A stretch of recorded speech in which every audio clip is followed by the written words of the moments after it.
길게 볼게요, 길게. 그때 2032년 정도에 약간 다시 상승합니다. 그때까지 쭉 빠졌다가. 만약에 5, 6, 7, 8이 좀 빠졌다. 그러면 제가 볼 때 30년부터 오르는 게 확실히 보여요. 그거는 오르다가 다시 어떻게 더 감당을 해요? 부채 수준이나 이런 것들이 저는 올라갈 수는 있다고 봐요. 올라갈 수 있는데 그것이 추세 상승이 지금처럼 7, 8이 온 것처럼 갈 수는 없다.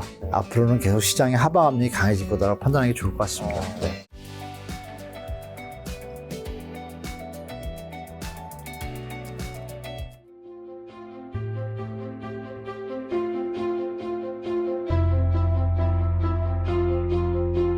네, 지금 부동산 시장에 대한 현황부터 좀 체크하고 넘어가면요. 이제 벌써 4월 말일이잖아요. 네. 이제 곧도 아니죠. 내일부터도 이제 5월인 건데 5월이죠. 1분기 데이터는 다 나왔겠죠, 당연히. 그러면 수도권 부동산 시장 지가 오른 건지 떨어진 건지는 현재 사람들 심리는 좀 어떤 상황인가요? 지금 4월 말 31일이죠. 네, 현재 기준으로 일단 지표상으로 말씀드리면 네. 수도권은 보합 상태를 계속 유지하고 있고요. 우와. 서울이 이제 지표가 한 3, 4주 전부터 이제 상승으로 떴다가 총선 이후에 다시 보합으로 됐다가 다시 저번 주에는 소폭 상승? 이 지표가 떴어요. 떴는데 그건 이제 한국 부동산원 지표죠. 그래서 제가 여러 번 다른 방송에도 말씀드렸고 이 지표가 부동산원은 정성적 요소를 넣기 때문에 퍼펙트하지 않다. 좀 왜곡이 있다. 그래서 실제 거래량의 분위기는 어떠냐면 제가 4월 달 걸 다 총합해 보니까요. 하락 거래가 50 한 3, 4% 그리고 상승 거래가 한 47, 8% 정도 돼요. 비율이. 그러나 이제 한국 부동산 통계상으로는 이제 중요 대단지를 위주로 가정평균을 낸다가 정성적 요인이 또 들어가요. 담당자가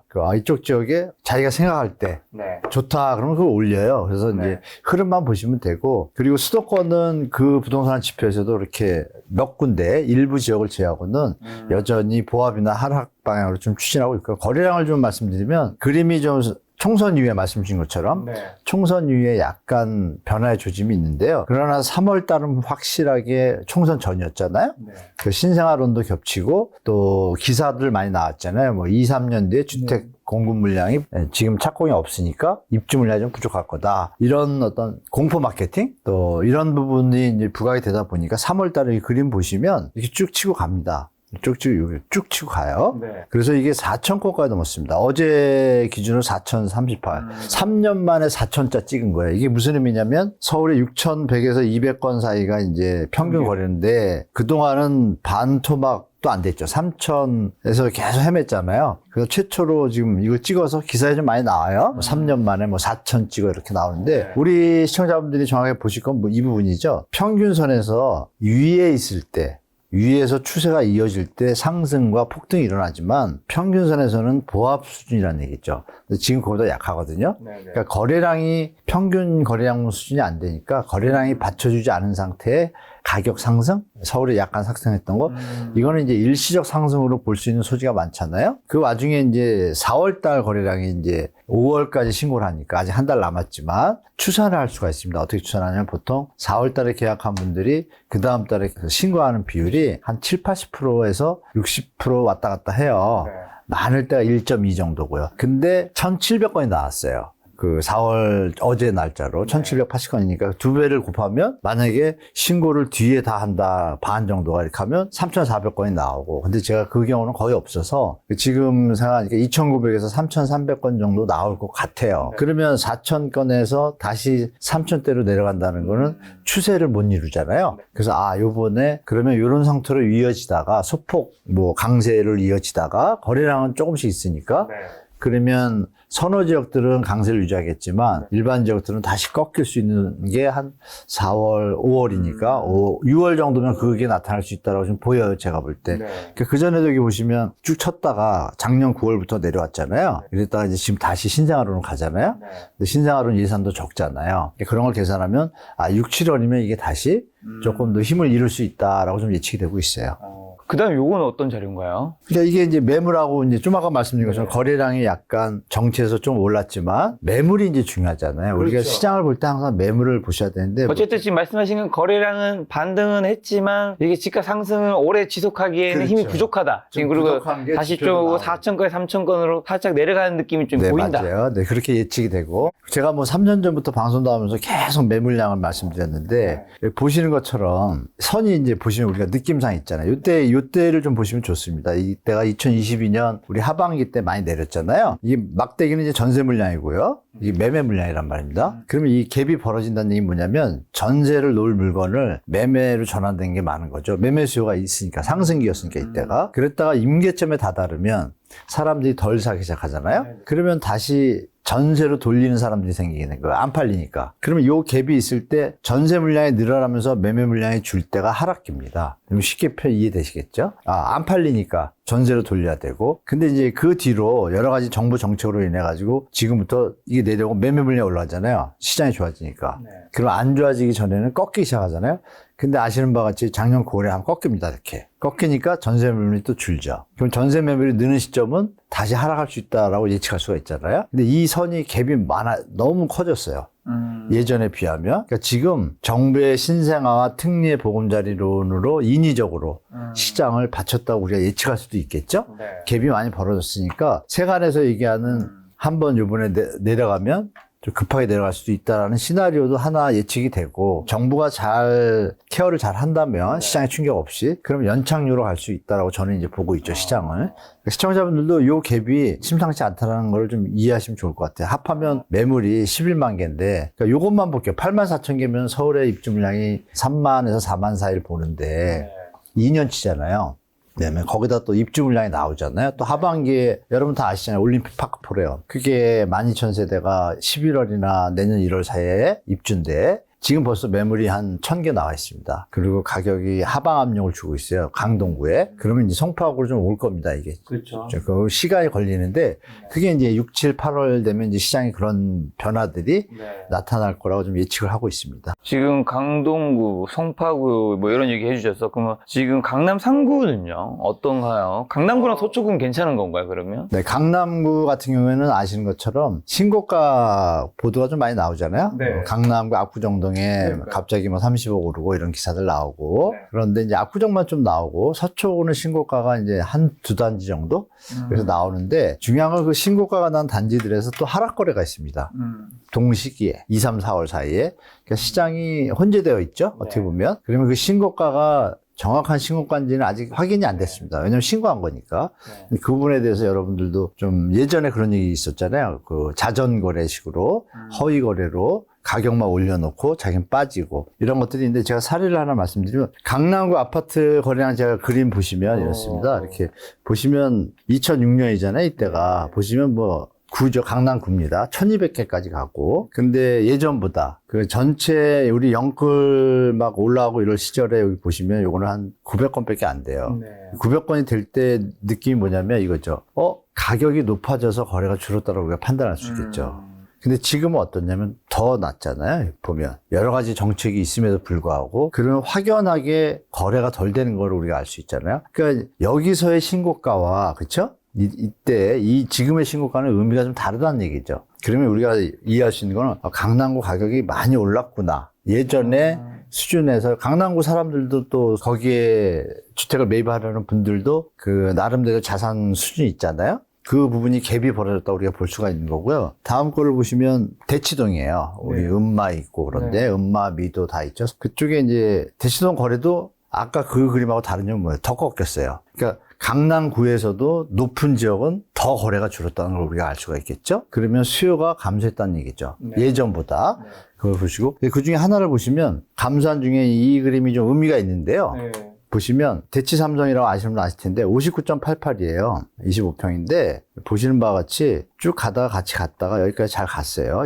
우리 꼭지점 우리 영끌 시절에. 근데 여기는 이제 거래가 끊기죠, 아예. 그러니까 호가를 유지하는 거예요. 싸게 안 팔겠다. 안 팔겠다, 우리. 네. 그랬는데 조금 이제 내려오기 시작합니다. 예전에 송파가 막 35% 빠지고 이럴 때 그때 같이 빠집니다. 그리고 막 급하게 빠질 때는 안 팔고 아예. 이 거래가 다시 조금 나왔는데 요거 빼고요. 요거를 우리가 그림을 봐야 돼요. 요건 또 신고가하게 찍어놨는데 최근에. 그러니까 이거는 100% 믿을 수가 없어요. 왜냐하면 바로 며칠 1, 2주 전에 이 12억이 나왔거든요.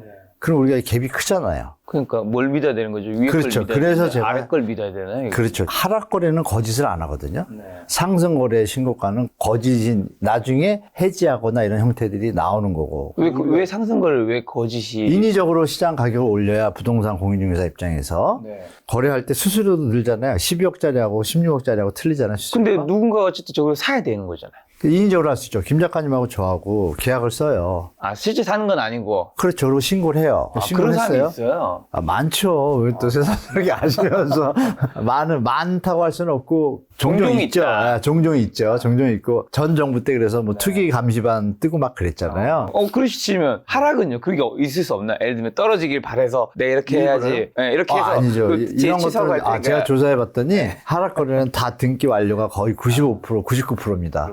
그리고 이제 상승 중에서 신고가들은 한 60, 70%가 등기가 되고 30, 40%가 안 되는 경우가 좀 있습니다. 그래서 그걸 같이 좀 보셔야 되고, 그럼 중요한 건 이제 제가 그래서 그러면 좀 시장을 좀 지켜보셔라는 게 그 뜻입니다. 혼조세인데, 그럼 여기서 중요한 게 아까 보였던 거 매물량 있잖아요. 매물량이 감소하는 상태에서 이 상태면은 진짜 혼동스러운데 매물이 늘어나잖아요. 그러면 매수자 입장에서는 시장을 충분히 보고 하는 것이 합리적인 거고, 매도자분들 입장에서는 시장이 매물 물량이 어느 정도 되는지, 거래가 어떻게 되는지를 보시고 가격 조정을 충분히 하신 다음에 자기가 자산을 충분히 뭐 몇 년 동안 가져갈 수 있다 그러면 가격을 유지하겠지만, 이게 내가 지금 급하게 돈이 필요하고 유동성을 확보해야 된다. 이럴 경우에는 처분을 하려면 시장을 잘 보셔야겠죠. 공인중개사하고 충분히 협의하셔가지고 이런 데이터 보셔서 실제 거래가 될 수 있는 거는 누가 봐도 지금 뭐 14억선이잖아요. 그래야 서로 얘기가 되는데 이건 너무 낮고 이 시장에서 근데 거래가 없잖아요. 그러면 지켜보면서 급한 분들은 좀 빨리 조정하면서 대처하시는 게 강남구 3구의 현황이다. 강남구가 요즘 좀 강세를 띠고 있습니다. 강남구가 띠고 있고 반면에 서초구는 거래량이 급감을 했습니다. 뭐 나중에 한번 나오면 제가 데이터 보여드릴 텐데요. 서초구에 이제 입주 물량이 나올 것들 뭐 이런 부분들이 좀 사람들한테 좀 의식적으로 이게 서초구가 좀 가격이 좀 많이 올랐다 뭐 이런 것들이 좀 공유화되어 있다는 걸 제가 어디라고 말씀드릴 수는 없고, 서초구에 집을 많이 가지고 계신 분들하고 미팅이 있었어요. 네. 있었는데 질문의 형태 바뀐 거 하나 말씀드릴게요. 얼마에 팔아야 팔리냐 하고 언제 팔아야 잘 팔리냐, 이거 질문이 틀리잖아요. 네네. 언제 파냐는 가격이 정해진 거고 네. 어느 가격이라는 건 좀 틀리죠. 그러니까 작년만 해도 약간의 막 혼동이 있을 때 제대로 값을 받고 싶어서 그럼 언제 팔아야 되냐가 질문이었어요. 근데 최근에 제가 한 2, 3주 전에 어디 조금 VIP 분들하고 미팅을 티타임을 가졌는데 얼마에 팔아야 되냐 이게 나오고 거기서 결정을 짓는데 얘기들이 그러면 나는 그냥 몇 년 들고 갈래. 뭐 증여할래. 나는 뭐 돈이 필요해서 팔아야겠네. 좀 낮춰야겠네. 뭐 이런 얘기들이 오고 왔다. 이 조그만 변화지만 그 소유주들의 어떤 상황을 우리가 예측할 수 있지 않나라고 제가 좀 말씀드려 봅니다. 네. 근데 또 한간에서는 내년 뭐 그 후년에 서울 입주 물량이 너무 없다. 이거 뭐 공급 부족이 당장은 아니어도 내년부터 집값을 좀 회복시킨다. 아까 뭐 올해 입주되는 거 하나 얘기해 주셨지만 향후 내년과 그 후년에 또 좀 적은 편 아닌가요? 전혀 아닌데요. 아닌가요? 전혀 아닌데 이미 다 발표돼 있잖아요. 그러니까 이런 부분이 자꾸 시장 왜곡을 일으키는데요. 입주 물량이 올해 지금 올림픽 파크포레온이 같이 산입을 하면 3만 8천 건 되고요. 서울 기준인가요? 수도권? 네네네. 서울, 네. 내년에 6만 건이란 말이에요. 6만 800개가 그래요. 물론 거기서 여러분들이 아시는 현장들 중에서 왜 시공비, 공사비 갖고 지금 갈등이 생겨서 그런 현장들은 조금 늦어질 수 있겠죠, 입주가. 그러면 그 다음 해겠죠. 2026년이 되겠죠, 그거는. 2025년에 예상 물량이 지금 한 6만 건입니다. 이걸 가지고 얘기하는 것이 아니고 지금 얘기하는 그런 부분들은 그 뒤. 그러니까 지금 착공 물량, 공사 물량이 줄기 시작하니까 그러면 2, 3년 뒤에 입주를 하잖아요. 내년 후년을 얘기하는 거예요. 후년인데 그럼 그때 물량을 말씀드리면 지금 인허가상을 보면 한 2만 5천 정도 이렇게 되거든요. 뭐 분양치고 이런 걸 보면. 그 2만 5천이면 3만 5천원 만 세대 정도 차이 나잖아요. 근데 그 전해인 내년에 6만 채가 나오면 시장이 어떻게 되겠어요? 가격이요. 더 내려오면 그 말이 맞을 수가 있어요. 내려오면 하향에 따른 반발 매수로 상승을 일겠지만 지금 기준으로 보자면 그때 가격이 현재보다 유지할 수 있다고 보장할 수가 없는 것이 올해 하반기와 내년 한 해 동안이 쉽지가 않거든요. 그때 많이 내려간 상태에서 만약에 바닥까지 나왔다. 네. 거기서 상승한다는 얘기는 맞겠죠. 근데 입주 물량 자체만 갖고는 얘기가 될 수 없는 것이 2009년도에도 똑같았습니다. 아주 상황이 똑같아요. 2008년도에 글로벌 붐이 터지고 미분양 16만 원 늘어나고 정부에서 대책 발표하고 부동산 활성화 대책 발표하고 세제 완화 다 발표해서 거래량 끌어올렸는데 결국 힘을 잃고 내려갈 때 그 막 끌어올릴 때 좋은 분위기 속에서 이미 이제 상황이 안 좋기 때문에 건축 물량, 착공 물량이 줄어서 지금은 막 이렇지만 2, 3년 뒤에 주택 입주 물량 공급 부족으로 또 다시 폭등한다라는 걸 국토부 장관이 나와서 얘기를 합니다. 대놓고. 그리고 2, 3년 뒤에 기사는 어떻게 바뀌냐. 거래 절벽 이렇게 뜹니다. 네. 아이러니하게. 그러니까 그건 뭐냐면 현재 주택을 살 수 있는 사람들을 그러니까 시장의 참여자들에서 매수자가 받쳐줘야 되잖아요. 매수자와 투자자들이 유지가 계속 돼야 된다는 전제 조건이죠. 그리고 예전처럼 입주 물량에 대한 신혼부라든지 결혼쌍이 인구가 증가할 때는 더 모자르겠죠. 근데 지금은 여러분 다 아시잖아요. 출산율 저하로 얘기만 듣는 것이 아니라 실제로 지금 19만 대로 내려오고 있습니다. 신혼부 결혼쌍이. 그러면 5%준 거거든요. 근데 내년 후년에 결혼쌍이 더 는다는 보장이 없고 더 준다라고 가정을 하면 또 10% 5% 줄면 수요가 감소하죠. 그 와중에 시장의 참여자인 일반 분들이 무주택자 분들이 지금 소득이 많이 늘고 있나요? 그건 아니잖아요. 네.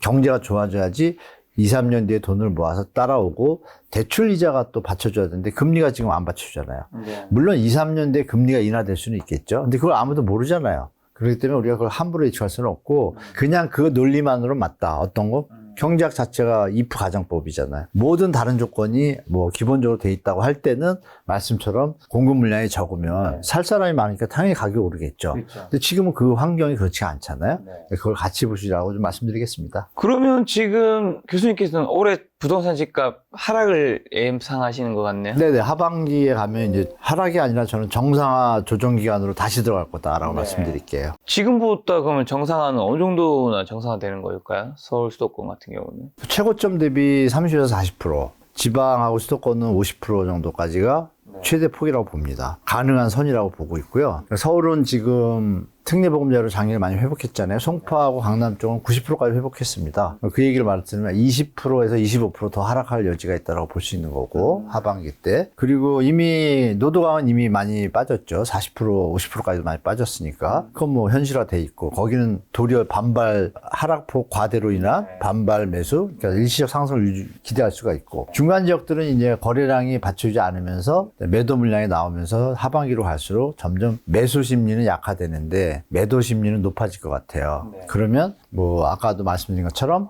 6월 들어서면서 빠르면 느려도 8월부터는 분명히 시장에 우리가 예전에 느꼈던 조정이 또 세게 들어오네 이런 시간이 올 것 같습니다. 빠르면 늦어도 하반기에는 올 것 같습니다. 그럼 하반기에 그 조정은 혹시 뭐 몇 년 정도나 이번에는? 거기에 이제 PF 문제 있잖아요. PF 문제가 많이 심각한가요 지금? 네, 저는 그렇게 보고 있죠. 개인적으로. 이게 뭐냐면 정부가 분양가가 시장에서 유지가 될 수 있고 시장에서 통용될 수 있는 수준으로 유지된 선을 지금 넘기 시작했거든요. 제가 볼 때. 여기서 만약에 어느 순간에 미분양 분위기가 수도권뿐이 아니라 수도권도 지금 50% 이상은 미분양인 건 아시죠? 요새 분양한 거 뉴스에 안 나와요. 분양은 잘 된 현장만 나오지. 서울에서도 만약에 현장들이 미분양이 나온다고 하면 심리가 많이 꺾일 겁니다. 심각하게. 제가 볼 때 지금은 좀 여유로워 보이지만 그런 시간이 올 가능성이 좀 있다고 봐요. 그래서 상승의 폭은 제한적이고 하락 정상화 조정의 폭은 크면 우리가 어느 방향으로 갈지는 우리 시청자분들이 스스로 잘 판단하시는 게 좋을 것 같습니다. 그러면 이제 제가 교수님과 영상을 몇 번 찍다 보니까 네네. 시청자분이 댓글에 그런 걸 남기셔서 저 정말 댓글이요? 너무 네. 궁금해서 네. 제가 교수님 뵌 지가 뭐 엄청 오래된 건 아니니까요. 한문도 교수님 이야기 다 너무 좋고 한데 저는 몇 년 전부터 계속 하락만 얘기하신다. 아니죠? 네, 그래서 제가 교수님 여쭤보고 싶은 건 혹시 이제 교수님 언제 상승을 좀 얘기하셨고 언제 하락을 얘기하셨던 분인지 네네. 그런 거 얘기해 주시면 좋을 것 같아서. 제가 특례보금자료 나오자마자 집값 상승할 거니까 그러니까 특례보금자료 1월 29일부터 시작했거든요. 2023년도. 그때 당시에 그 전 11월, 12월에 많이 떨어졌잖아요. 그때 제가 드린 말씀은 이거잖아요. 지금 소득 여력이 대출 원리금 상한이 30에서 35%에 해당되는 주택 가격이면 지금 막 사셔도 괜찮다. 전혀 문제 없다. 가격이 괜찮으니까. 그렇죠. 그랬고 다만 그 상황에서 대출 원리금 상한이 40%, 50%면은 좀 생각하고 하셔라. 이렇게 얘기를 했고. 사지 말라는 얘기가 아니잖아요. 만약에 제가 거기서 더 떨어질 것 같으면 사지 말라 그랬겠죠. 근데 그때 제가 사라 그랬고 소득 자기 수준을 보고 그 얘기고 그리고 특례보금자리 나오니까 또 상승하잖아요. 네. 그러면 제가 뭐라 그랬겠어요? 이건 지금 일시적 반등으로 끝일 가능성이 높다. 분명히 하반기, 그러니까 작년 하반기였죠. 하반기에는 다시 조정이 들어갈 거라고 다 얘기를 했어요. 네. 조정 들어왔잖아요. 그러니까 상승 하락을 지금 맞췄는데 그냥 밑도 끝도 없이 뭐 하락만 얘기한다고 얘기를 하시잖아요. 그리고 이제 특례보금자리는 말고 신생아론 나왔잖아요. 그러니까 작년, 신생아론이요. 작년 11월, 12월 제 유튜브에 보시면 신생아론이 나왔기 때문에 하향 조정이 일단 멈출 거다. 그때 이제 하락할 때잖아요. 멈추고 상승할 거니까 또 여유가 되시는 분들은 사셔라. 특히 강남 상구는 좀 이따 사시고 이렇게 얘기를 했죠. 노도강은 많이 빠졌다. 그때 가서 40% 50% 빠졌을 때요. 그때 이거는 지금 사도 전혀 문제가 없는 가격이다라고 사라고 했고 더 떨어지기에는 좀 힘든 수준이다. 50%는. 노도강에서도 50% 떨어진 단지가 있지만 또 20%밖에 안 떨어진 단지가 있어요. 그건 또 단지별로 국지적으로 선택을 하시라고 그랬고. 제가 드린 말씀 중에 2020년도부터 꼭지 갈 때 물론 코로나가 갑자기 나왔죠. 코로나 시기는 저도 예측을 못했기 때문에 그걸로 인해서 조금 하락 시기가 좀 지연됐잖아요. 그래서 제가 하락만 얘기하는 것이 아니라 하락 후에는 당연히 우리가 소득이 늘고 통화량이 늘고 M2가 늘고 이러다 보면 자산의 가치는 오르게 돼 있잖아요. 그거를 계산을 해서 제가 말씀을 드리는 거지 무작정 하락을 얘기하는 건 아닙니다. 그 하락 정상화 구간은 뭐냐면 M2 통화량이나 실제 시장에서 가능한 수요를 넘어선 어떤 오버슈팅이라고 그럴까요? 주식으로 말하면. 그게 버블이죠, 버블. 생겼을 때 제가 말씀을 드리는 것이고, 정상 가격이 되면은 당연히 오른다고 얘기를 하죠. 제가 2014, 15년도 들어가서는 또 사라고 얘기를 했고, 왜냐하면 정부에서 대출 정책을 많이 쓰고, 저금리 정책을 쓰니까, 당연히 저금리면은 자산 가치가 오르잖아요. 기본에 대해서 제가 말씀드린 거지, 골라서 듣는 거죠. 듣는 분들이 뭐 하락만 얘기한다. 그럼 그 부분은 무주택자분들은 제 얘기를 이해하시겠지만, 갭 투자나 투자를 하신 분들 입장에서는 저를 조금은 부정적으로 볼 수밖에 없으니까 하락만 얘기한다고 얘기를 하잖아요. 그러나 제 워딩을 다 정리해보면 언제 상승하고 언제 내린다라고 저는 한결같이 말씀을 드리고 있는데 지금도 주위에서 그럼 저한테 그런 전화가 안 오겠죠. 어디를 지금 살까 그런 전화 문의가 올까요, 저한테?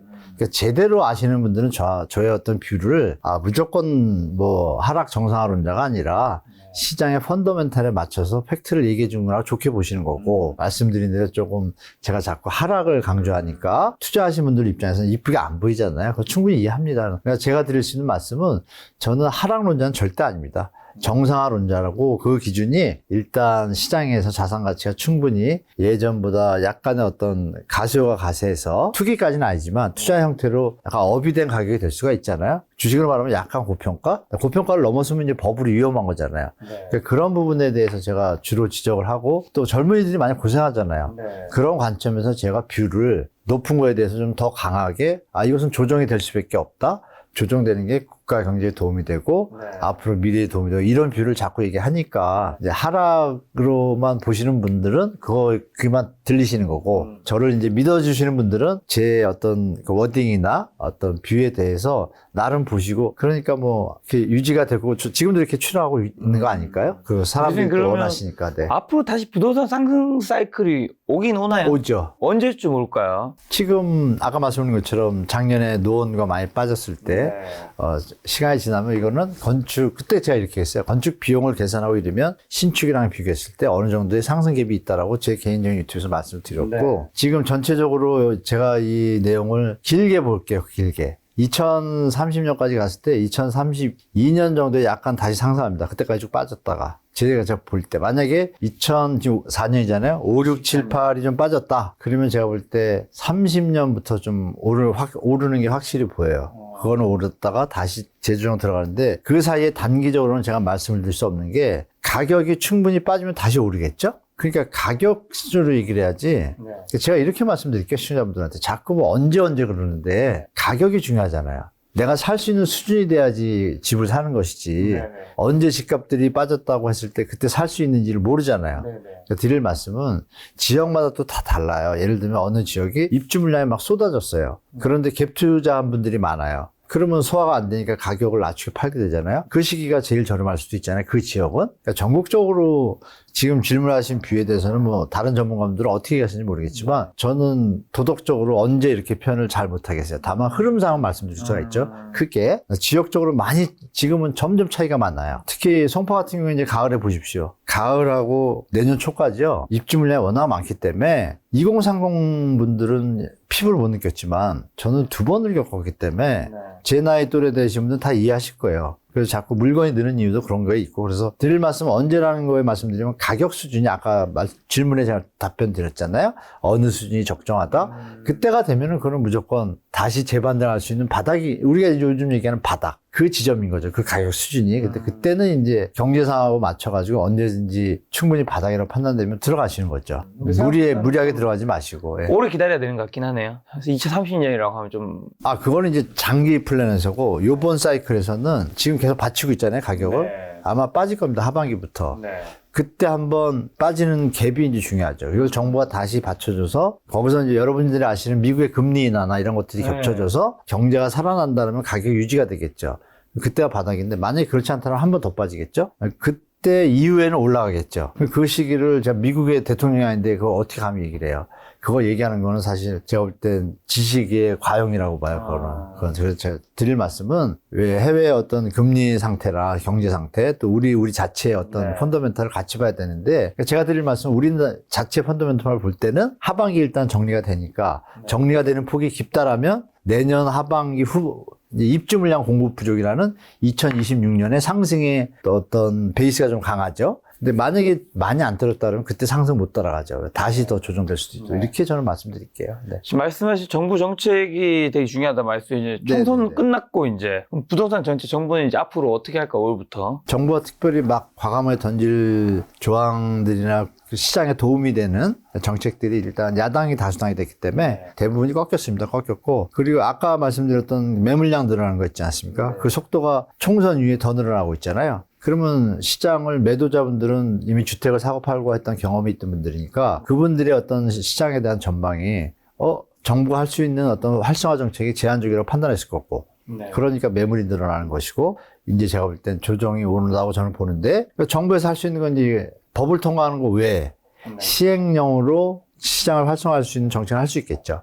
국무회의만 거치면 되니까. 그런 조항은 재건축, 재개발 노후도 완화, 60에서 50% 이런 거 외에는 특별히 안 보입니다. 그리고 GTX는 이제 국가에서 가는 거니까 물론 그것도 DEF 같은 경우도 사업 타당성 검토 시간이 좀 많이 걸리잖아요. 그 부분도 여러분들한테 GTX에 대해서 하나 말씀 올릴 게 GTX 20 몇 주에 보면 광역교통망 계획의 법안에 이렇게 되어 있습니다. 국토교통부 장관은 지정 해제 요건이라는 대목이 있어요. 지정을 해제하는 거예요. 아니 지금 GTX를 연장하고 막 하고 있는데 해제라는 조항이 법조항에 있다는 건 무슨 의미일까요? 해제할 수 있다는 걸 전제하는 거죠.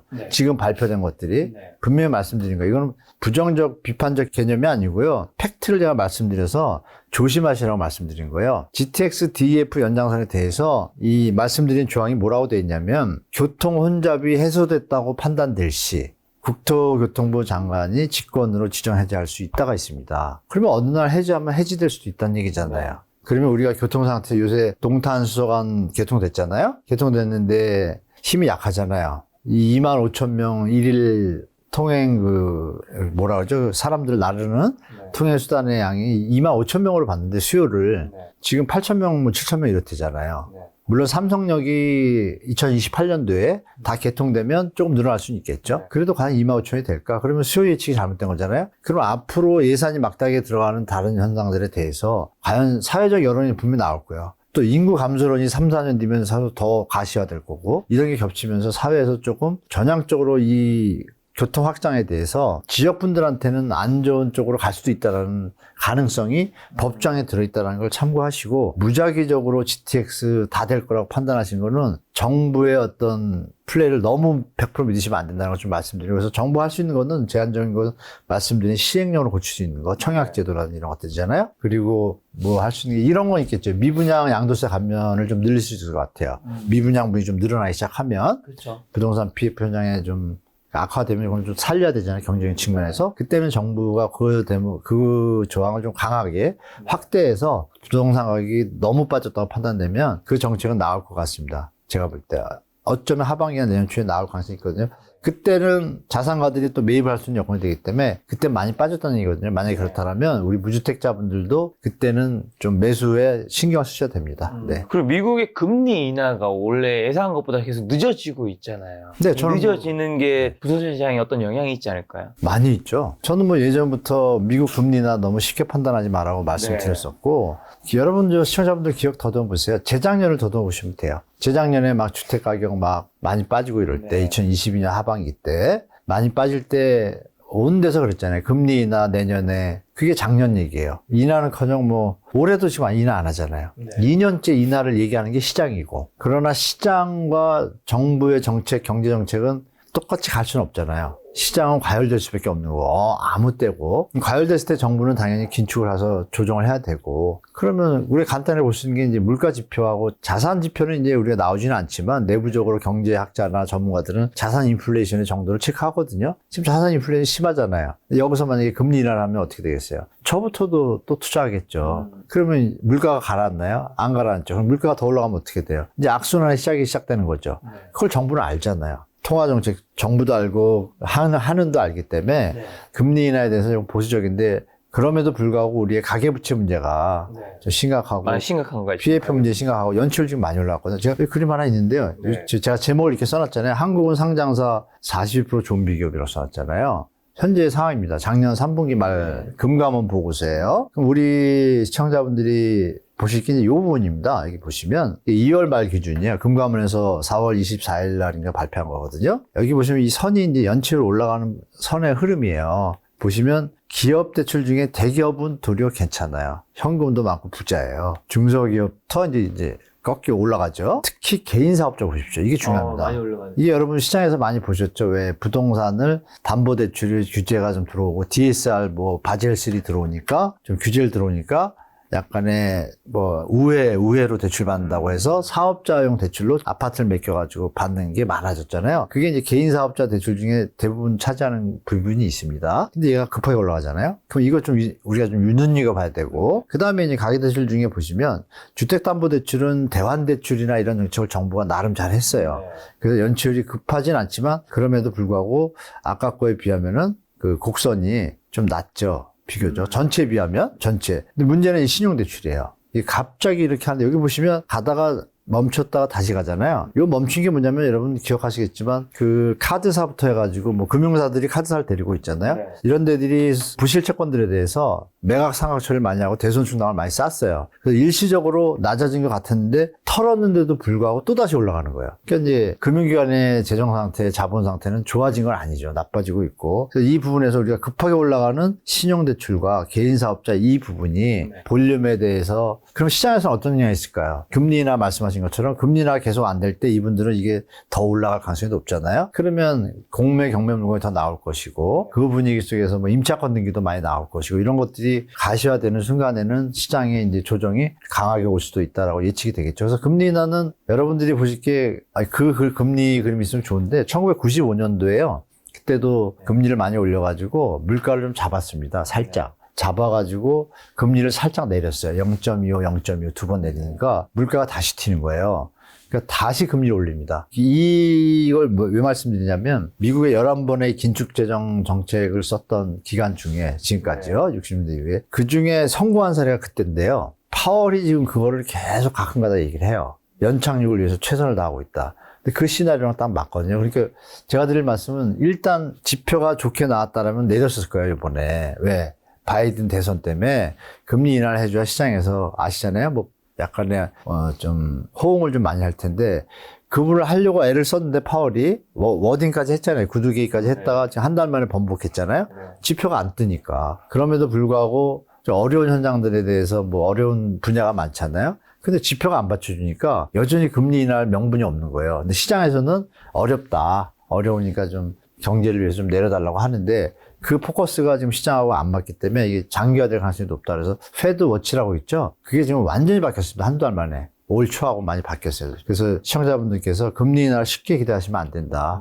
최근엔 도리어 주택담보대출 금리 보드에는 낮아졌다고 나오잖아요. 지금 한 0.5 올랐습니다. 대출 받으신 분들은 아실 거예요. 그죠? 제 말씀이 뭔지. 그렇게 말씀드릴게요. 그래서 금리 인하는 절대 쉽게 기대하지 마셔라. 연말 가면 한두 번 있을 것 같아요. 0.6에서 많으면 0.5, 0.75까지 1%는 물 건너갔고요. 그러면 우리하고 갭이 있으니까 과연 하느니 내릴 수 있을까요? 여기서 이제 결정적인 말씀을 드리면 한국은행장님의 워딩을 우리가 잘 판단해야 되는데요. 최근에 금리 인하에 대해서 조금 스피킹을 하셨잖아요. 뭐라고 하셨죠? 이 부분이 이제 중요한데 1월, 2월만 해도 전체 상황을 봐서 미국이 금리 인하를 하면 그때 좀 상황을 봐서 우리도 같이 인하를 고려하겠다 그랬어요. 그랬다가 최근에 기자회견에서는 옵션이 딱 붙습니다. 환율 변동성이 안정적이라고 판단될 때 할 수 있다. 여러분 아시지만 금리와 환율은 상하관계가 강하잖아요. 근데 요즘 환율이 어때요? 이런 걸 보셔서 쉽게 우리가 지금 금리 인하를 미국이 했을 경우라도 우리 환율 상태가 불안하면 못 내리겠다는 얘기거든요. 그거 같이 보시면 좋겠습니다. 예. 지금 미국 기준금리 얘기하셔서 미국 상업용 부동산 시장의 공시율이 되게 크잖아요. 네네네. 그런 것들이 한국 부동산 시장에도 어떤 영향을 좀 나중에 줄 수 있을까요? 부동산 시장에까지는 아니면 심리적으로 분명히 영향을 미칠 거고요. 굳이 뭐 디테일로 가자면 그러겠죠. 미국의 개인 상업용 거기에 이제 우리나라 금융회사들이 투자를 많이 했잖아요. 거기에 이제 개인들이 이제 투자분들일 거 아니에요. 펀드 가입한 분들. 그분들이 지금 추계로 한 7만 명 정도가 뜨는 걸로 알아요. 7만 명이란 분들이 분명히 손실을 보게 되면 뭐 자산 갖고 있으면 다행인데 예를 들어서 그 돈이 전세보증금이었거나 이랬다고 가정을 할게요. 그러면 그거는 문제가 생기죠. 그 전체 포션에서 우리나라 시장을 움직일 정도는 아니지만 부분적으로 가랑비 오듯이 한쪽은 영향이 있던 건 분명합니다. 그래서 그림 하나 보여드릴게요. 여러분 그 미국 상업용 부동산이 전부 안 좋다고 계속 얘기를 들으시는데 상업용이 다 안 좋은 게 아니고요. 오피스가 제일 안 좋은 겁니다. 오피스가 안 좋고 좀 이따 말씀드릴게요. 여기 보시면 이제 공실률이 좀 많이 올라갔잖아요. 정말 높은 수준이죠. 그죠? 조심하셔야 되고 다음 글을 보면은 미국 상업용 부동산에서는 CMBS V인데 연체율이에요. 이게 보시면 연체율이 증가하고 있잖아요. 근데 여기서 이제 연체율이 지금 증가하고 있는 반면에 이 가상금리는 조금씩 이제 은행마다 이 분야마다 틀려. 여기 보시면 리테일하고 로징하고 오피스하고 멀티패밀리하고 인더스트리얼 이렇게 있잖아요. 문제가 되는 건 여기잖아요. 누가 봐도. 그죠? 리테일 분야하고 뭐 물류나 이런 것들입니다. 그러면 이 상업용 소매 상가하고 오피스가 제일 문제인 거예요. 그러니까 상가 우리나라도 상가 지금 안 좋잖아요. 미국도 똑같은 거예요. 그러면 여기서 아이러니한 게 소매 판매가 늘어난다는데 왜 상가가 지금 상태가 안 좋죠? 그러니까 뭔가 펀더멘털로 문제가 있다고 좀 보시는 게 좋을 것 같고 그래서 보시면 미국의 위험한 수준이 제가 이렇게 써놨지만 등급이 BBB 정도 이하는 지금 심합니다. 이게 가상금리나 스프레드가 너무 심해요. 그러니까 A급은 괜찮아요. 우리나라 1금융기관 괜찮다 그러잖아요. 2금융기관은 문제가 있다고. 여기 똑같은 거예요. 지금 미국도. 이런 상태에서 여기 보시면 여기서 대부분이 이 50% 이상을 이 BBB 이상이 갖고 있어요. 이게 문제인데 미국이 자꾸 이거에 대해서 예전에 하나 부도났을 때 그때 급하게 막고서 지금 어떤 여유를 부리잖아요. 이 상업용에 대해서. 그 이유는 뭐냐면 다 소규모 은행들, 지역 리저널 은행들이 많은 거예요. 근데 거기서 우리가 빚었던 게 뭐 여기서 보시면 여기서 이제 이 대출이 만기가 이제 좀 도래하는 게 좀 많습니다. 문제는. 지금보다 내년에 2027년 더 많고 여기 2027년이니까 요걸 좀 염두에 두시면 되고 도이치ban크가 이때 대선 충당금 그때 은행 막 부도나고 그럴 때 여기 보시면 이 스위스 3대 은행 같은 경우에는 도이치도 대선 충당금을 2배 늘리니까 주가 하락하잖아요. 그러면 유동성이 긴축한다는 얘기잖아요. 시장에 직접은 안 미치지만 분명히 영향이 있는 것이고 여기도 보시면 이런 사람들이 뭐 이렇게 잘렸다 그러나요? 이 시그니처 그룹 망가졌을 때 그 은행 그 파트를 다 날린 거죠. 너희 잘못했다. 근데 그런 분위기가 이제 연출이 됐고, 여기서 이제 국내 이제 말씀 주셨는데, 여기서 이제 하나 보고할 게 있습니다. 이렇게 보시면, 이 CRE의 이 지금 믹스포저가 상태들이 주로 어디 있어요? 이게 높은 게 33%가. 스몰 은행인 거예요. A급은 양호해요. 1.9%밖에 안 돼요. 여기 6.9% 감당한 선인데 그 이하 이제 우리나라 제2금융기관으로 보시면 되겠죠? 제2금융기관 중에서도 약간 등급이 그 밑에 등급. 여기들이 상태가 너무 안 좋은 거죠. 이제 이게 터지는데 우리나라는 어떤 영향이 있냐? 여기 보시면 국내에서 거래되는 현재의 모습 보일게요. 해외 부동산 펀드 수익률이 2021년까지 좋았어요. 전 세계가 좋았으니까 16.24% 너무 좋죠. 그러니까 사실 피해를 보신 분들도 이런 얘기를 듣고 보도가 나오니까 또 투자하시고 그랬겠죠. 근데 이제 2022년에 0.45인데 3년에는 마이너스 11%예요. 이러면서 중요한 거 뭐냐면 우리나라 펀드들이 투자한 것들이 후순위 트렌치가 많아요. 후순위로 들어간 투자가. 그러면 그 상업용 부동산에 문제가 생겼을 때 우리 후순위로 들어간 은행들은 당연히 손실, 현재도 지금 펀드 수익률은 손실 구간이에요. 그게 늘어나고 있기 때문에 그러니까 23,000명 여기 펀드에만 가입한 분들이 그러니까 이분들은 손실이 확정이잖아요. 네. 그럼 여기서 이제 우리나라 역량은 뭐냐면 아까 말씀드린 대로 전세보증금으로 펀드를 들어왔어요. 네. 못 돌려주잖아요. 그럼 경매물건 되겠죠. 그러니까 전체 시장에는 영향이 없는 것 같지만 네. 스며드는 어떤 부동산의 어떤 하락 요인은 되겠다라고 보시고 손실이 불가피한 부분들이 많고 중요한 건 회복하기 쉽지 않다라는 거. 네. 그게 이제 내년까지 좀 갈 것 같아요. 네. 어쩔 수 없습니다. 한국 상업용 부동산은 요즘 어떤가요? 오피스텔, 뭐 지상, 꼬마 빌딩. 오피스텔이요. 오피스텔은 요즘 조금 다시 살아나고 있고요. 네. 하이엔드 오피스텔 있지 않습니까? 네, 고급. 그것들은 좀 힘을 못 쓰고 있습니다. 그거는 지금 이제 어떤 호황기가 좀 지났고요. 네. 하이엔드 2021년, 22년도에 좋을 때, 분양 잘 될 때, 이어서 부지를 매입한 현장들이 다들 지금 순환을 겪고 있습니다. 그래서 강남 일대에 하이엔드 오피스텔 부지 사업장들이, 공사들이 중지된 데들이 꽤 많고요. 네. PF 상환 대출이 안 돼서 다시 연장하느라고 애를 먹고 있는 현장들이 많아요. 네. 그래서 이제 가격 조정이 되고 다음 사업자가 받으면 이어질 수 있지만 신규 사업장은 그런 상태고 안 좋은 상태고요. 기존 오피스텔이죠. 오피스텔은 월세가 좀 많이 올랐습니다, 요즘. 월세가 많이 오르면서 가격이, 그 전에 아실 게 또, 여러분도 아시는 게 전세 사기로 인해가지고 전세 보증금을 갖다가 한도를 줄였잖아요. 그 오피스텔의 가격이라는 게 전세 가격보다 높잖아요.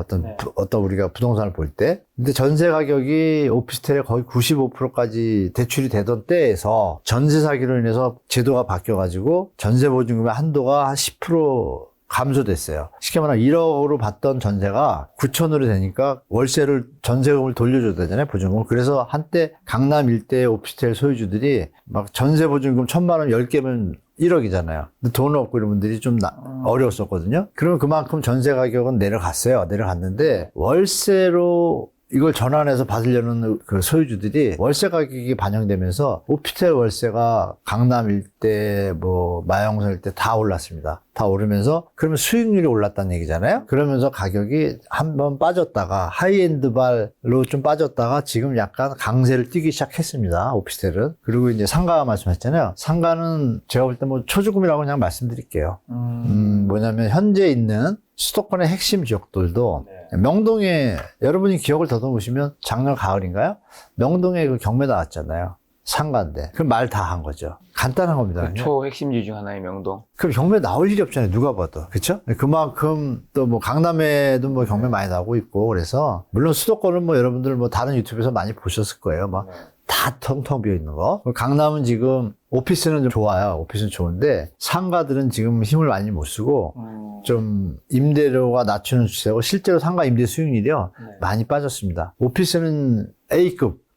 요건 말씀드렸구나. A급 프라임이 있고 B급이 있고 C급이 있는데 우리가 나눌 때 오피스를 주로 A급 이제 대기업들이나 좀 규모가 있는 기업들이 임차하는 오피스 빌딩들은 수익률이 여전히 괜찮아요. 근데 우리가 얘기하는 여러분 꼬마 빌딩 내지 꼬마 빌딩보다 좀 큰 것들 10층, 12층 이런 것들은 지금 수익률이 좀 많이 빠지고 있습니다. 그래서 실제로 마포의 한 예를 말씀드리면 되겠네요. 마포에 경기가 좋을 때 막 사옥을 짓잖아요, 사람들이. 네, 맞아요. 사옥을 지을 때 마포 일대 합정역을 좀 말씀드릴게요. 네. 합정역 주위에 많죠. 이게 강남역 주위랑 예를 들면 이해 쉬울 텐데요. 상가가 좋으면은 상가 매물의 부지 가격이 올라가겠죠. 네. 그래서 좋을 때 2021년도 이때요. 강남역 핵심에서 한 1km 내 대로변 바로 완블록 뒤에면 괜찮거든요. 그게 2억 5천까지 올랐습니다. 평당. 그것이 지금 2억으로 빠진 지 벌써 25% 빠진 거죠. 2억이면. 네. 빠진 지 꽤 됐는데 거래가 안 일어나요. 네. 전멸이에요, 거래가. 그러면 더 다운돼야 되는데 호가를 잘 안 낮추고 있어요. 안 낮추니까 그거를 사서 사업하려는 입장에서는 수익이 안 나오는 거예요. 그런 좀 상태이고, 합정역을 말씀드리면 합정역 주변으로 여기가 이제 구도심이었다 보니까 주변으로 대로변은 이제 큰 건물들이 있지만 그 바로 이면도로는 주거지인 데가 꽤 많잖아요. 단독주택지로. 그게 이제 2종 일반이니까 이제 어느 정도 사옥은 지을 수가 있어요.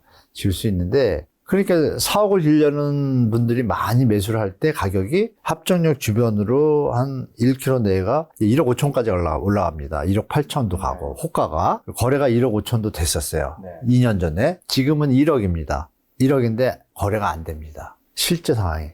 그리고 그거보다 다운된 것들이 나오는데 예전같이 안 되고 근데 기존에 1억 5천까지 올라갔던 분들은 1억 5천까지 느꼈으니까 1억 3천엔 팔아도 1억은 안 팔겠대요. 팔겠죠. 그러니까 매물은 많은데 매수가 안 일어나요. 그런 상태입니다. 그래서 그게 상가 수익률과 직결되는 거예요. 왜? 상가를 지었을 때 분양을 하면 사업자가 1억 5천에 사서 분양받는 사람들이 임대료 수준하고 보증금 수준이 나오잖아요. 그렇죠. 그걸 해보니까 사업 수익성이 없으면 안 살 거 아니에요. 딱 그 상황입니다. 그러니까 상가의 현재 임대료나 이 상가 보증금 수준이 높다. 네. 조정 국면으로 갈 가능성이 높다라고 말씀드릴게요. 예전에는 재건축, 재개발이 사기만 돈 번다고 했었는데 그거 옛날 얘기죠. 요즘은 어떤가요? 요즘은 정말 조심해서 사야죠. 네. 지금은 뭐 2030 분들이 자꾸 그런 실수를 많이 하시는데요. 다시 한번 말씀드리면 제가 이 얘기를 아마 여러 군데서 드렸는데 제 얘기를 들으신 분들은 뭐 재건축 현장을 이렇게 쉽게 투자 안 하셨을 것 같은데 좀 골라서 하셨을 것 같은데 여러분들 기억하시게 재건축이 황금 로또아이라는 개념이나 어떤 그 프레임은 어디서 나왔냐면요. 우리가 1960년대 후반부터 70년대 초에 아파트를 많이 지었어요. 시범 아파트를 짓고 그때 5층짜리입니다. 그럼 용적률이 심하면 80%짜리도 있고요. 보통 100에서 120% 사이에요. 많은데 한 150%였고 그리고 80년 초에 들어와가지고 지은 것들이 한 150에서 180 사이 지었어요. 용적률을. 그럼 요 두 기간에 지은 아파트들은 현재 용적률은 250%를 주거든요. 그러니까 집이 100%짜리를 250%면 집이 2배 반이 되니까 건축비를 빼고도 집을 하나 팔고도 돈이 남아요. 그러니까 로또죠. 용적률에 이제 포커스를 두시면 돼요.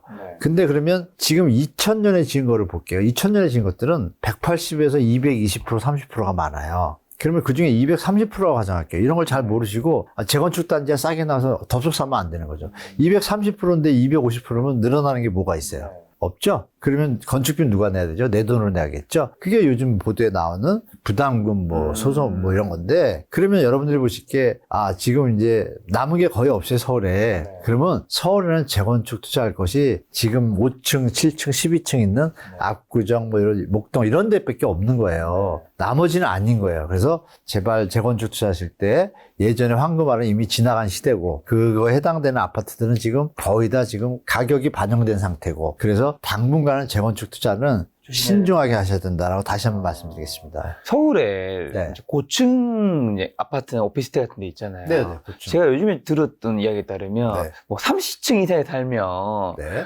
실제로 이게 나중에 정확한 논문은 없는데 건강에 몸에 안 좋을 수 있다는 얘기. 논문이 있습니다. 실제로 좀 그런 얘기가 맞나요? 이 얘기 제 개인적으로 제가 퍼뜨렸다고 진짜 그래서 뭐 40층, 얘기하는데요. 50층인데 살면 뭐 남들이 봤을 때는 성공했고 뭐 한강이 보이고 좋아 그건 보이지만 맞죠. 그건 맞아요. 그렇지만 이게 몸에는 좀 안 좋을 수 있다.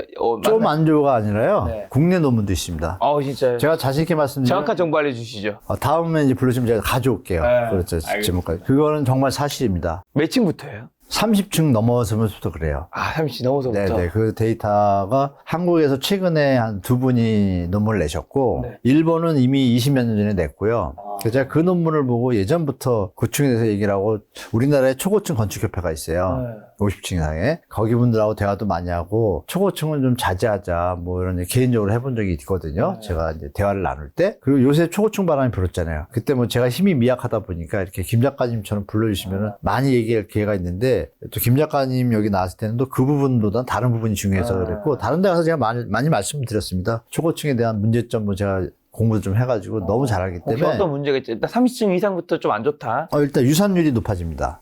이건 100% 나와 있어요. 유산율 높아지고요. 이 수면 상태가 여러분 아시죠? 초고층은요, 상위가 여러분은 못 느끼지만 쭉 흔들립니다. 안 흔들리면 무너져요. 떡떡하게 있으면. 전문 용어는 제가 자제하겠습니다. 그걸 주기 때문에 본인은 못 느끼지만 자면서 수면에 대한 무슨 물질 나오잖아요. 그게 이제 쾌적한 상태를 못 받아요. 그래서 애들까지도 조사 논문도 있습니다. 일본에는. 애들의 학업 능력 이런 거 있잖아요. 다 체크한 겁니다.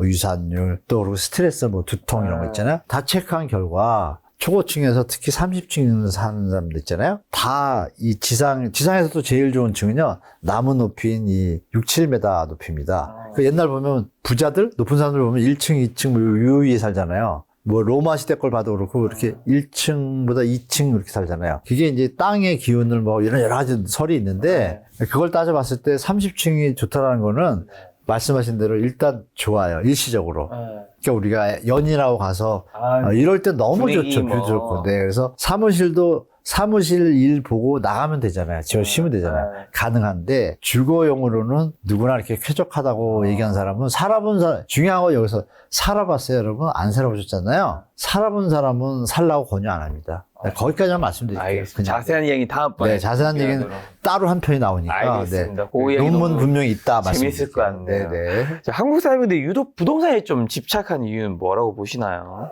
일동안 부동산으로 인해서 부자된 분들의 사례가 일단 실제 존재하고 또 언론에서 그 부분을 또 부각을 많이 시키잖아요. 그러니까 당연히 마케팅 요소도 있고 실제 팩트 요소도 있는데 두 개가 합쳐지니까 누구라도 나도 부동산으로 돈 벌어볼까라는 그리고 여러분 아시지만 뭐 이런 뭐 자극적인 용어들이 많잖아요. 뭐 예를 들면 반전세나 월세 뭐 얼마에서 뭐 아파트를 20채 갖기까지 뭐 이런 뭐 책들도 나오고 막 이러니까 그게 그럼 나도 지금 전세 살고 있는데 할 수 있다라는 어떤 희망의 포션이 나오잖아요. 그런 것들이 이제 유행을 한참 했죠. 지금 한 7, 8년 동안 했는데 요즘은 약간 시들하죠.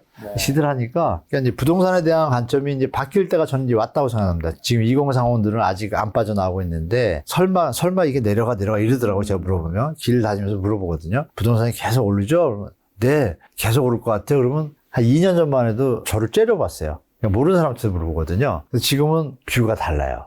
그래서 제가 바뀌는 걸 느끼고 젊은이들도 이게 만사는 아니구나라는 걸 좀 느끼고 있는 것 그렇다면 같아요. 부동산에 70% 자산 가지고 있는 한국 분들에게 좀 해주고 싶은 조언이 있다면 부동산을 조금은 정리해야 되나요? 이미 하고 있죠. 다른 분들, 빠른 분들은 다 하고 있는데 아직 못하신 분들은 제가 볼 때 하셔야 되는 거죠. 지금 굳이 핵심 지역에 앞으로도 인구가 늘어나고 기업이 들어오고 일자리가 늘어나는 지역은 계속 유지해도 되지만 그 외의 지역은 여러 가지 지금 펀더멘탈이나 인구 구조나 해외 환경을 볼 때 제가 볼 때는 정리 수준이 맞습니다. 그리고 아시는 바와 같이 OECD 평균에 맞춰 볼 때 자산 비중이 높다는 것은 어느 나라나 다들 버블 같은 거 한번 겪고 나서 자산 비중의 배분이 다시 이제 포트폴리오가 조정됐거든요. 미국도 그랬어요. 한때 60%까지 한 적이 있습니다. 미국도 똑같이 뭐 스페인도 그렇고 이태리, 일본도 마찬가지로. 그렇다가 큰일이 있고 나면 배분이 들어가잖아요. 그랬을 때 우리나라는 지금 약간 오버된 상태죠. 그래서 특히 60대, 70대 분들, 50대 분들이 많이 갖고 있거든요. 이분들은 10년, 20년 뒤를 생각하신다면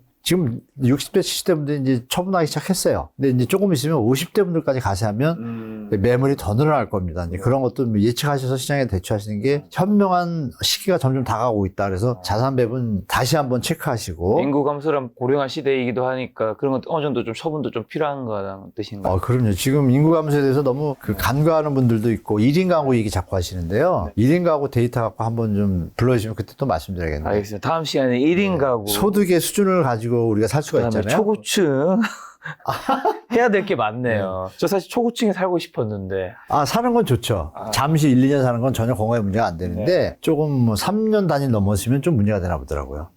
논문상은 그래요. 제가 조금 보니까 그렇더라고요. 그러면 지금 제가 말하는 분들 삐쳐야 될 텐데 교수님이랑 친분이 있고 저도 아는 뭐 교수님이나 다른 분들은 집값 뭐 폭등 얘기하시지 않잖아요. 상승, 완만한 상승 얘기하시는 분들은 뭘 놓치고 있는 거죠? 뭘 놓치고 있길래 하락을 뷰가 다르신 거잖아요. 네네, 다르죠. 네, 어차피 방금 제가 말씀드린 실명은 삐 처리되는 거라서 시청자 모릅니다. 그분들이 보시는 뷰는 좀 거시적인 관점에서 보시는 거고 저는 이제 조금 제가 좀 건방 얘기인지 모르지만 경제를 모르고 부동산을 얘기할 수 없고 부동산을 모르고 경제를 얘기할 수 없다는 게 제 지론이에요. 지금은. 예전에는 안 그랬어요. 따로따로 봤어요.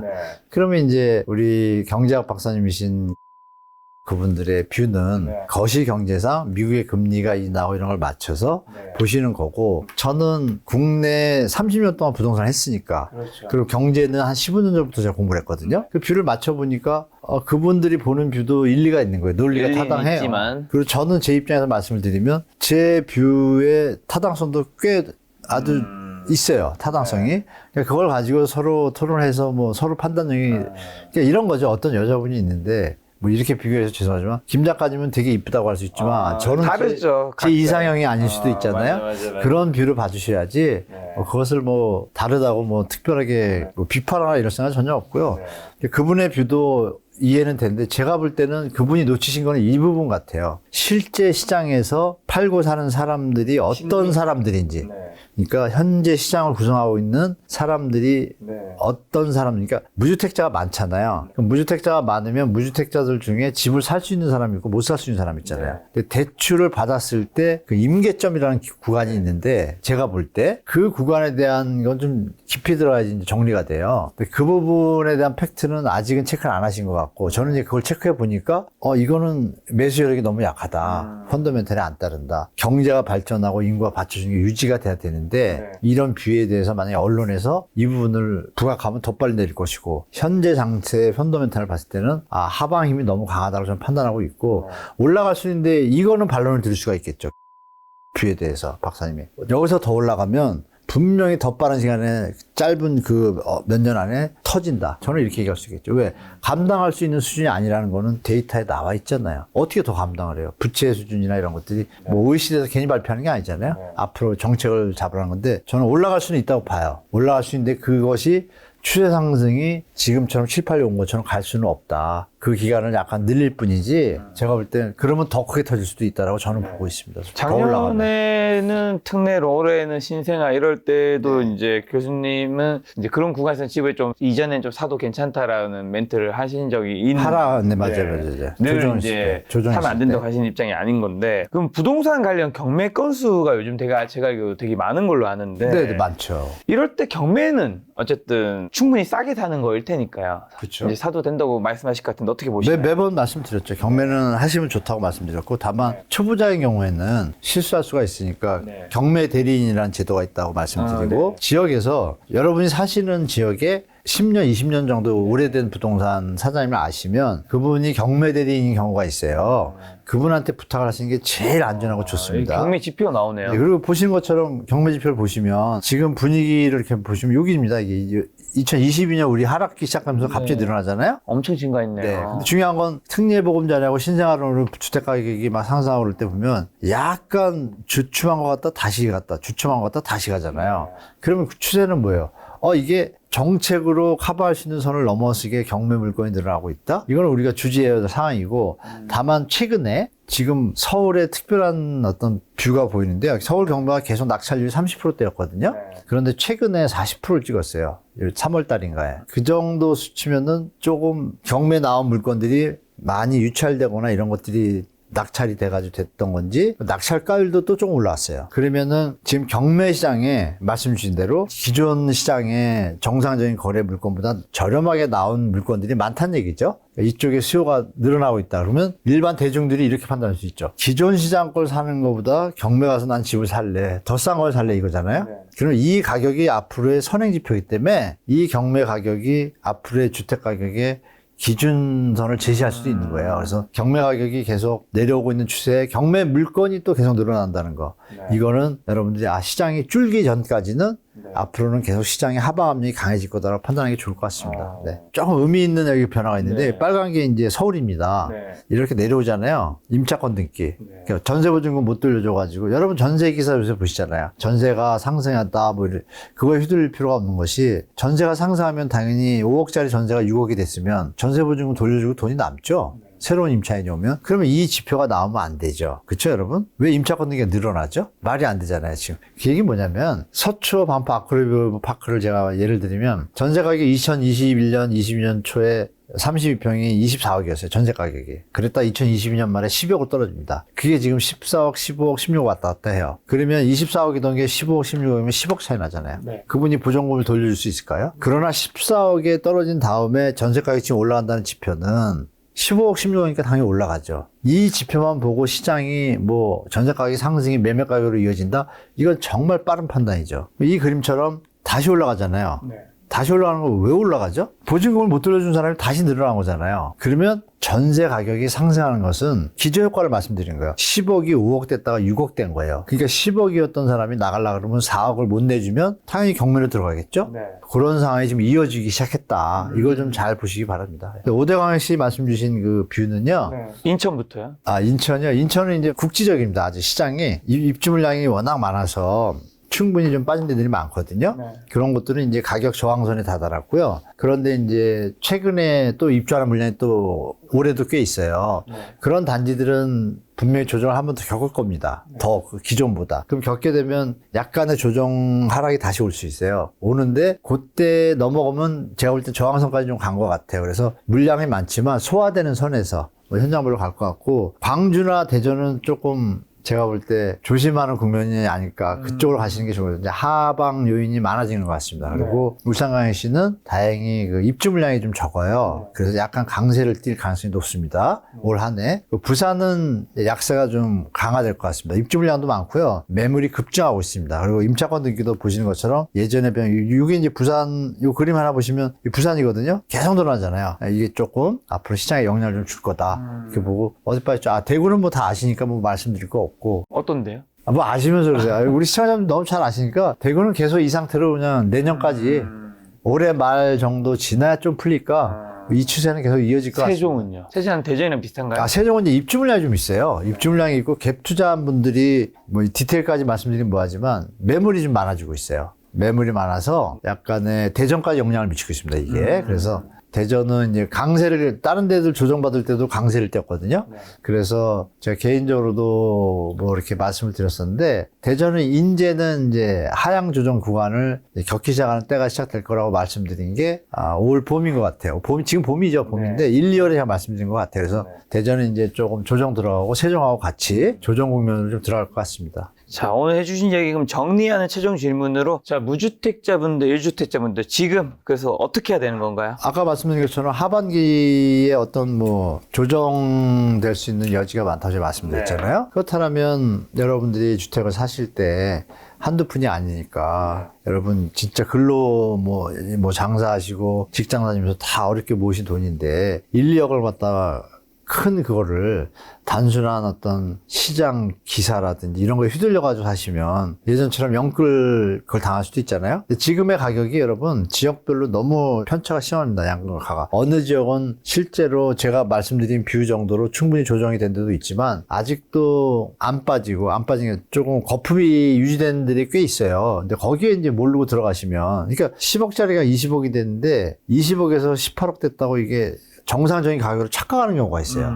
이 가격이 유지되거나 앞으로도 올라갈 것인가를 보셔야 되는데 그걸 안 봐요. 그러니까 옛날에 20억이었던 게 18억이야. 이러면 싼 거로 착각해서 그 대출, 또 거기서 중요한 게 이거죠. 가격이 더 오르면 부동산 대한민국 망한 적이 없잖아. 이 얘기가 지금 패턴이에요. 그렇죠, 그렇죠. 근데 이제 그게 아닌 때가 지금 오고 있다는 것을 제가 다시 한번 말씀드리니까, 요번 한 해 부동산에 대한 대책은 가을까지 충분히 기다리신 다음에 들어가셔서 전혀 지금보다 싸게 살면서 샀지 비싸게 살 일은 거의 없을 것 같다는 게 제 생각이고, 공공분양이 가을에 많이 나오거든요. 그거는 공격적으로 접하시면 자산 관리나 내 집 마련에 상당하게 도움이 되실 거예요. 1주택자분들은요? 1주택자분들은 이미 제가 말씀드리기 전에 벌써 다 움직이셨더라고요. 이번에 그 신생아론을 활용하거나 작년에 특례보금자리 그걸 활용해가지고 대환대출로 잘 하셔가지고 상급지로. 대조가 됐고, 지금 분들은 이미 상급지로 넘어가신 분들은 이번에 추첨제가 많거든요, 청약에. 1주택자라도 추첨제가 규제 지역이 아닌 것들은 꽤 물량이 많아요. 85초간은 또 물량이 많고, 그래서 청약제도에 민간에도 적용되니까 청약제도에 1주택자 추첨을 최대한 활용하시고, 그 다음은 뭐 일반 무주택자분들하고 시장을 같은 뷰로 보시면서 갈아타실 분들은 그냥 이런 생각하다가 시기를 많이 놓치거든요. 예를 들면 내 집값은 비싸고 내가 이사 갈 집은 싸게 사고 가고 싶은 게 최고의 희망이지만 뜻대로 안 되잖아요. 그렇죠. 제일 좋은 거는 자기 집값이 어느 정도 높다고 판단됐을 때, 여기도 떨어지고 나도 떨어질 때 내가 덜 떨어져서 사야지. 이거는 시기를 놓치기가 쉽고, 일단 저희가 많이 떨어질 때 가서 사고, 제일 좋은 건 이걸 먼저 파는 거예요. 팔고 현금을 확보하면서 기다리는 인내가 있어야 되는데, 이게 없으면 불안하니까 이걸 못 팔고 들고 있다가 미스매치가 나는 경우가 많거든요. 그래서 제일 좋은 1주택자 방법은 일단 파시고 전세나 월세로 가시는 거예요. 확신이 있다라면. 그리고 기다리는 거죠. 저게 한 번은 내릴 거다 그러면 그때 과감하게 신속하게 계약할 수 있는 유동성을 준비하시는 게 제일 최고인데 쉽지는 않습니다. 네, 말처럼 쉽지는 않습니다. 그런 강인한 멘탈이 필요하죠. 네. 네, 이제 곧 있으면 올 만연한 봄인데, 네. 저희 시청자분들에게 마지막으로 교수님께서 꼭 하시고 싶은 말씀이 있다면요? 네. 우리가 인생이 한 번이잖아요. 네. 그러니까 부동산 문제 때문에 우리 뭐 투자하신 분이나 무주택자분들 정말 스트레스 많이 받거든요. 많이 받는데, 우리 시청자분들 제일 중요한 게 이제 건강입니다. 건강을 잃으면 다 잃지 않습니까? 피부로 이렇게 말로 이 얘기는 여러분 많이 들으셨을 거예요. 그리고 또 드릴 말씀은 부동산으로 인해서 부부가 절대 싸우지 마시면 좋겠어요. 뭐 그때 집을 못 사서 너 때문에 못 사. 절대 그러지 마세요. 여러분들이 왜 결혼하셨죠? 서로 사랑하고 행복하려고 결혼하셨어요. 그런데 요새 이 폭등기 또 폭락 일시 이때 뭐 네가 그랬잖아. 절대 그러지 마세요. 왜? 우리가 그 집을 사고 그랬던 것은 자본의 이익이라는 걸 둘이 행복을 누리기 위해서 한 건데 맞습니다. 이게 주객이 전도가 돼가지고 수단이 목적이 되면서 사랑하는 사람을 잃는 경우도 생기면 안 되겠죠, 여러분? 이 얘기 꼭 부탁드리겠습니다. 그래서 두 분이 결혼하신 분들은 꼭 부부 행복이 최고라고 말씀드리고 건강 챙기시고 그러면 또 기회가 오겠죠? 교수님께서 결혼 네, 얘기하시니 저도 네, 네. 꼭 여자친구는 없지만 결혼을 3년 내에는 적극적으로 추천합니다. 네. 무조건 하도록 와, 하겠습니다. 우리 구독자분들이 다 하객으로 오시면 종합운동장 물려야 되는 거 아니에요? 축의금 기다리겠습니다. 교수님과는 또 다음번에 1인 가구랑 초고층의 위험성에 대해서 콘텐츠 조만간 또 마련해 보도록 하겠습니다. 오늘 만난 교수님은 한문도 교수님이었습니다. 지금까지 여러분 소중한 시간 함께 해주셔서 정말 감사합니다. 오늘도 김 작가였습니다. 고생 네, 많으셨습니다. 고맙습니다.